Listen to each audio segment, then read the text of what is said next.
नमस्कार बच्चों, और आज की वीडियो में हम लोग सीखेंगे रेखीय प्रसार एवं क्षेत्रीय प्रसार गुणांक के मध्य में संबंध स्थापित करना। तो हम लोग जानते हैं कि रेखीय प्रसार गुणांक जो होता है वो किसी पदार्थ की एकल लंबाई में होने वाली वृद्धि और उसकी आरंभिक लंबाई के अनुपात को हम रेखीय प्रसार गुणांक कहते हैं, तथा क्षेत्रीय प्रसार गुणांक किसी पदार्थ के क्षेत्रफल में होने वाली इकाई वृद्धि और उसकी आरंभिक वृद्धि के मध्य के अनुपात को हम लोग क्षेत्रीय प्रसार गुणांक कहते हैं। तो रेखीय प्रसार गुणांक और क्षेत्रीय प्रसार गुणांक के मध्य में जो संबंध होता है उसको आज हम यहाँ पर समझने का प्रयास करेंगे। तो सबसे पहले हम लोग यहाँ पर देख लेते हैं जो रेखीय प्रसार होता है उसका क्या तात्पर्य है। अब रेखीय प्रसार का तात्पर्य है, यहाँ पर आप देख सकते हैं कि मान लीजिए कोई क्षण है, ये एक क्षण है जिसकी जो लंबाई है वो है 1 मीटर। ठीक, ये 1 मीटर लंबी क्षण है। इस क्षण में जब हम 1 डिग्री सेल्सियस ताप प्रदान करते हैं, कितना ताप प्रदान करते हैं? 1 डिग्री सेल्सियस। तो इसकी लंबाई में कुछ वृद्धि हो जाती है। जो 1 मीटर आरंभिक लंबाई इसकी L है उसमें डेल L की वृद्धि हो जाती है, और इस आरंभिक लंबाई और वृद्धि इन दोनों के मध्य के अनुपात को हम लोग क्या कहते हैं? रेखीय प्रसार गुणांक कहते हैं। ठीक है, अब मान लीजिए इस 1 मीटर लंबी क्षण के 1 मीटर के 4 खंडों को मिलाकर 4 1 मीटर लंबी क्षणें हैं, और उनको जोड़कर हम एक स्क्वायर का निर्माण करते हैं। ये एक स्क्वायर बन गया जिसकी चारों भुजाएं कितनी हैं? 1 1 मीटर की हैं।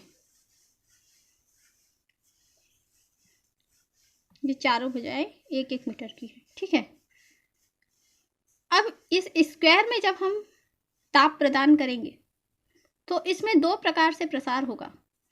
एक तो इसकी लंबाई में प्रसार होगा और दूसरा इसकी चौड़ाई में प्रसार होगा। ठीक है, तो लंबाई और चौड़ाई दोनों में प्रसार हो रहा है, इसलिए इसको हम क्या कहेंगे? क्षेत्रीय प्रसार कहेंगे। क्षेत्रफल में प्रसार हो रहा है उसके। ठीक है, और यहाँ पर प्रसार होने के पश्चात में इधर देखिए, यहाँ पर जो लंबाई है इसकी, इसमें भी इधर थोड़ा सा प्रसार हो जाएगा, तो यहाँ पर भी वृद्धि हो जाएगी। फिर यहाँ जो चौड़ाई है उसमें भी इधर थोड़ा वृद्धि हो जाएगी, इधर भी वृद्धि हो जाएगी। तो इस तरीके से जो है इसका जो पूरा क्षेत्रफल है वो जो है थोड़ा सा बढ़ जाएगा ताप प्रदान करने पर। कितना ताप प्रदान करें हम लोग? यहाँ पर भी हम लोग 1 डिग्री सेल्सियस ताप प्रदान कर रहे हैं।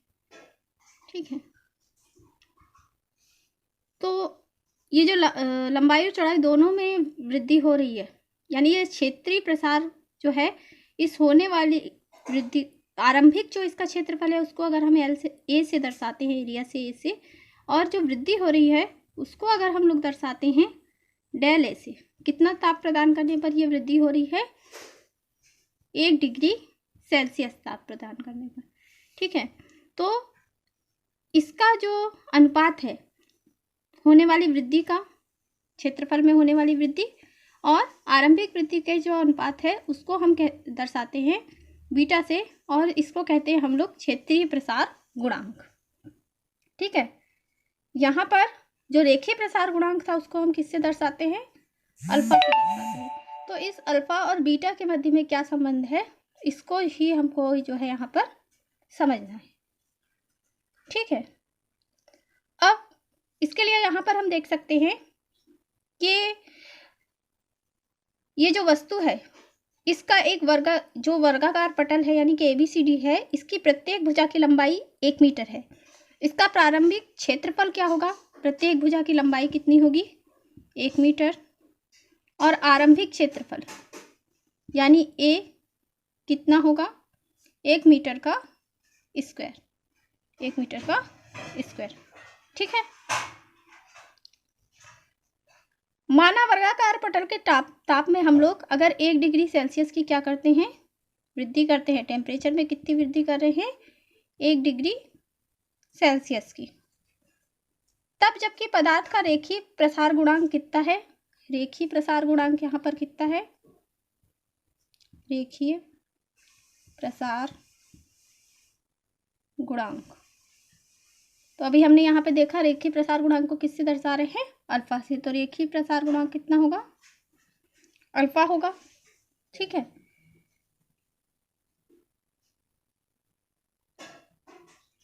माना वर्गाकार पटल के ताप में 1 सेंटीमीटर की वृद्धि की जाती है, तब इस नए ताप पर जो होने वाला प्रसार है, ठीक है, टोटल लंबाई में प्रसार होने के पश्चात टोटल लंबाई छड़ की कितनी होगी, टोटल लेंथ या छड़ की टोटल लंबाई बराबर होगी L प्लस डेल L। ये क्या है, छड़ की टोटल लंबाई है।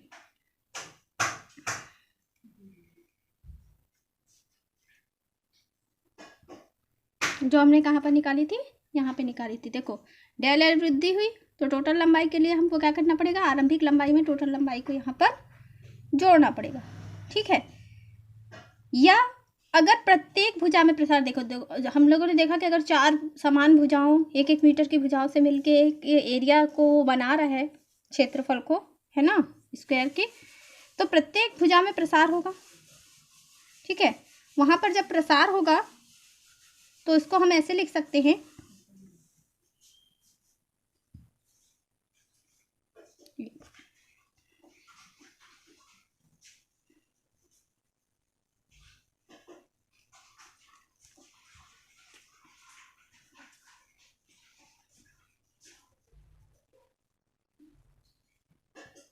प्रत्येक भुजा में प्रसार बराबर, प्रत्येक भुजा में कितना प्रसार होगा, 1 मीटर जो उसका लंबाई है उसमें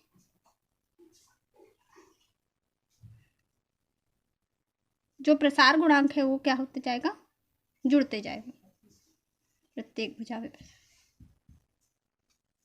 ठीक है, क्योंकि क्षेत्रीय प्रसार गुणांक क्या है, अल्फा है, तो 1 मीटर प्लस अल्फा, 1 मीटर में इतना जुड़ रहा है वहां पे। ठीक है,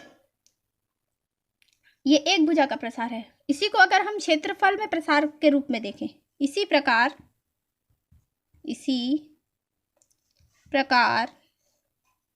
क्षेत्रफल में प्रसार, क्षेत्रफल में प्रसार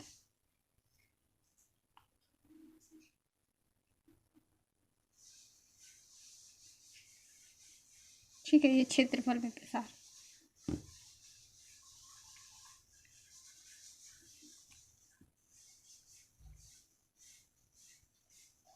तो क्षेत्रफल में प्रसार कैसे होगा, ये स्क्वायर हो जाएगा पूरा, 1 प्लस अल्फा मीटर का स्क्वायर। ठीक है, यहाँ पे क्या हो गया, स्क्वायर हो गया इसका पूरे का। अब क्षेत्रफल में जो वृद्धि हुई है, ठीक है, क्षेत्रफल की वृद्धि का एक सूत्र हम लोग पहले पढ़ चुके हैं। वो क्या सूत्र पढ़े हम लोग, क्षेत्रफल में वृद्धि को कैसे निकालते हैं, क्षेत्रफल में वृद्धि बराबर, या क्षेत्रफल में वृद्धि को हम लोग क्या बोलते हैं, डेल ए बोलते हैं। तो ऐसे भी लिख सकते हैं, बराबर ए आरंभिक लंबाई प्लस अल्फा जो उसके रेखीय प्रसार हो रहा है उसका वर्ग। ठीक है, और इसमें प्रति डिग्री सेल्सियस, तो कितना डिग्री सेल्सियस दे रहे थे हम लोग, 1 डिग्री सेल्सियस। ठीक है, अब यहाँ पर देखिए जो एरिया था वो कितना था, 1 मीटर का स्क्वायर था। ठीक है, तो यहाँ पर हम क्या लिख सकते हैं, ये तो टोटल के लिए बॉक्स के लिए स्क्वायर है, तो यहाँ पर हम ए के स्थान पे क्या लिख सकते हैं, 1 लिख सकते हैं। 1 प्लस अल्फा का स्क्वायर प्रति 1 डिग्री सेल्सियस। ठीक है, ये किसके लिए है? जो 1 डिग्री सेल्सियस हम लोग ताप प्रदान कर रहे हैं ना, या यहाँ पर आपको समझा देते हैं, यहाँ पर प्रति डिग्री सेल्सियस। तो ये एक कहाँ से आया? क्योंकि यहाँ पर सेल्सियस में हम कितना ताप प्रदान कर रहे हैं? 1 डिग्री सेल्सियस यहाँ पर ताप प्रदान कर रहे हैं। एक क्या है? उसके प्रत्येक भुजा की लंबाई है। यहाँ पर एरिया नहीं आएगा, लेंथ आएगी, है ना। तो लेंथ प्लस अल्फा, एक भुजा में कितना क्या कहते हैं वृद्धि हो रही है? अल्फा वृद्धि हो रही है। तो वहाँ पर आप क्या कहते हैं, लेंथ में उसको प्लस करेंगे, और सभी भुजाओं में हो रहा है तो उसका लंबाई चौड़ाई दोनों के लिए हो रहा है, तो ये टोटल का क्या होगा? स्क्वायर होगा। और उसमें से क्या घटेगा? प्रति डिग्री सेल्सियस। ठीक है, तो यहाँ पर लेंथ कितनी थी? 1 मीटर। अल्फा जैसा था वैसे ही रहेगा, है ना। और ये जो इसका टोटल का क्या हो जाएगा? स्क्वायर हो जाएगा। अब हम लोग गणित में एक सूत्र पढ़ते हैं, a प्लस बी का होल स्क्वायर। तो a प्लस बी का जो होल स्क्वायर होता है, वहाँ पर जब हम उसको सर्व समीकरण को लिखते हैं तो क्या होती है उसका? a का square plus 2ab plus b का स्क्वायर। ठीक है, a का square plus 2ab plus b का स्क्वायर। तो वो ही सेम जो है मेथड यहाँ पर भी हम लोग प्रयोग करेंगे। तो यहाँ पर a क्या है हमारा? 1 है, मतलब क्या आ जाएगा? 1 का स्क्वायर प्लस 2ab, 2a क्या है? इंटू 1, और b क्या है? अल्फ़ा। ठीक है, और b का स्क्वायर यानी अल्फ़ा का स्क्वायर माइनस 1। ठीक है, अब यहाँ पर देखिए, इसको जब हम गुणित करेंगे, 2 गुणित 1, 2 गुणित 1 करेंगे तो अल्फ़ा के साथ में गुणा होके कितना आ जाएगा? 2 अल्फ़ा। और 1 का स्क्वायर तो कितना आएगा? 1 ही आएगा, तो ये कितना आ जाएगा? 1 प्लस 2 अल्फ़ा, यहाँ पर प्लस का चिन्ह आएगा, है ना, प्लस अल्फ़ा का स्क्वायर। ठीक है, यहाँ पर क्या आ रहा है? ये जो है आपको सर्व समीकरण को जब हम विस्तार किए, a प्लस बी के होल स्क्वायर का जो गणित का सूत्र होता है उसकी सर्व समीकरण जो लिखते हैं हम लोग, a का square plus 2ab plus b का स्क्वायर। तो उसके आधार पर यहाँ पर हमने इसको लिखा था आपके 1 प्लस अल्फ़ा का होल स्क्वायर को। तो क्या आया? a के स्थान पर 1 था और b के स्थान पर अल्फ़ा था, तो क्या आ जाएगा? 1 का square plus 2 into 1 into alpha plus 2 alpha, और ये जो माइनस आपका 1 था डिग्री सेल्सियस का, वो वैसे ही लिखा रहेगा। ठीक है, अब यहाँ पर 1 का स्क्वायर करेंगे तो 1 ही आएगा, प्लस 2 इंटू 1 2 आ जाएगा, और अल्फ़ा के साथ गुणित होगा तो 2 अल्फ़ा आ जाएगा, है ना। और ये जो 2 अल्फ़ा था आपका प्लस में, वो सेम टू सेम लिखा रहेगा। ठीक है, अब यहाँ पर देखिए, ये +1 और ये जो हमारा था -1, ये दोनों क्या हो जाएंगे? आपस में कट जाएंगे। तो अब हमारे पास में क्या बचा? क्षेत्रफल में वृद्धि के बराबर बचा हमारे पास 2 अल्फ़ा प्लस अल्फ़ा का स्क्वायर। अब ये जो अल्फ़ा है वो किस चीज़ में वृद्धि के बारे में हमको दर्शा रहे थे हम लोग? किसी पदार्थ की जो लंबाई है उसमें जो वृद्धि हो रही थी उसको यहाँ पर हम लोग दर्शा रहे थे, यानी क्षेत्रीय आपका रेखीय प्रसार गुणांक था। और किसी पदार्थ के लिए जो रेखीय प्रसार गुणांक का मान होता है वो अत्यंत ही कम होता है। जैसे कि अगर हम लोहे की बात करें तो लोहे का जो रेखीय प्रसार गुणांक का मान होता है वो 2 × 10⁻⁻5 होता है। तो उसको अगर हम स्क्वायर करेंगे तो वो और भी छोटी राशि हो जाएगी। इसलिए जो है बहुत सूक्ष्म राशि होने के कारण इसको हम अगर नगण्य माने, इसको क्या माने? नगण्य माने,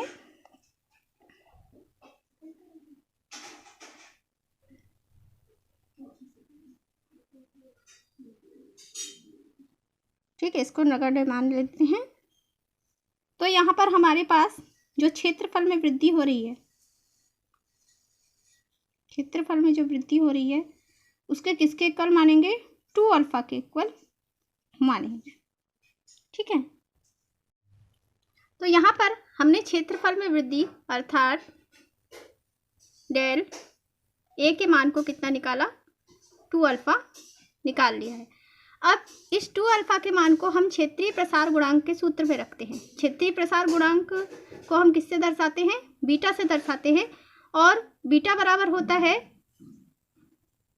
क्षेत्रफल में वृद्धि बटे आरंभिक क्षेत्रफल गुणित ताप में वृद्धि, यानी डेल टी। ठीक है, तो यहाँ पर जो डेल ए का मान हमने निकाला है वो कितना है? 2 अल्फा है, तो उस मान को हम लोग यहाँ पर रख देते हैं।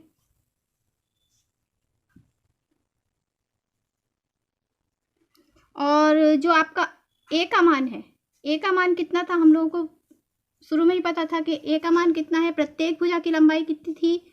प्रत्येक भुजा की लंबाई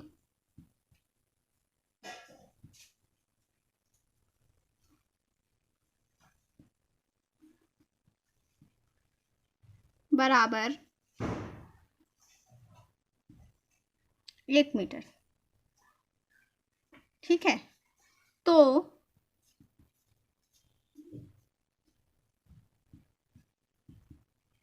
1 मीटर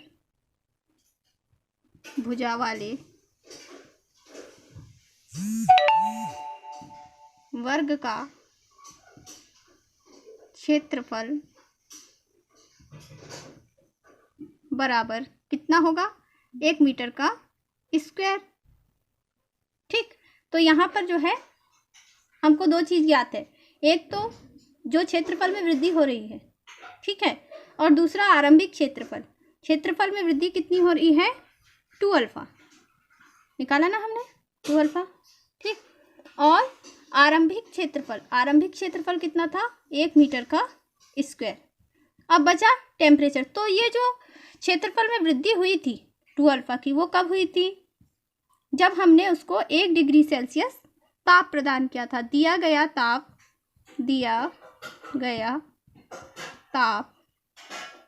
बराबर 1 डिग्री सेल्सियस। तो यहाँ पर हम रख देते हैं 1 डिग्री सेल्सियस का 1।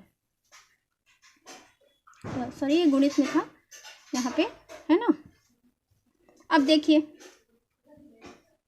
1 का स्क्वायर कितना आ जाएगा? 2 अल्फा का तो हम लोग 2 अल्फा लिख लेंगे सेम टू सेम। 1 का स्क्वायर कितना होगा? 1 इंटू 1, ये भी कितना हो जाएगा? 1 आएगा, और बटे में 1 है, मतलब ये राशि असल में हम ऐसे भी लिख सकते हैं कि बीटा इक्वल टू अल्फा। ठीक है, तो स्पष्ट है यहाँ पर कि किसी पदार्थ का क्षेत्रीय प्रसार गुणांक उसके रेखीय प्रसार गुणांक का दुगना होता है। आशा है आपको हमारे वीडियो में जो जानकारी दी गई थी वो पसंद आई होगी और अच्छे से समझ में भी आया होगा। और अगर आप लोग इसी तरीके के और वीडियो देखना चाहते हैं तो हमारे चैनल को लाइक कीजिए और सब्सक्राइब कीजिए। और 10th के बच्चों के लिए ये टॉपिक बहुत महत्वपूर्ण है, तो हमारे वीडियो को लगातार देखते रहिए, हमारे चैनल के साथ बने रहिए। और अच्छा लगे तो कमेंट बॉक्स में कमेंट करके ज़रूर बताइए। धन्यवाद।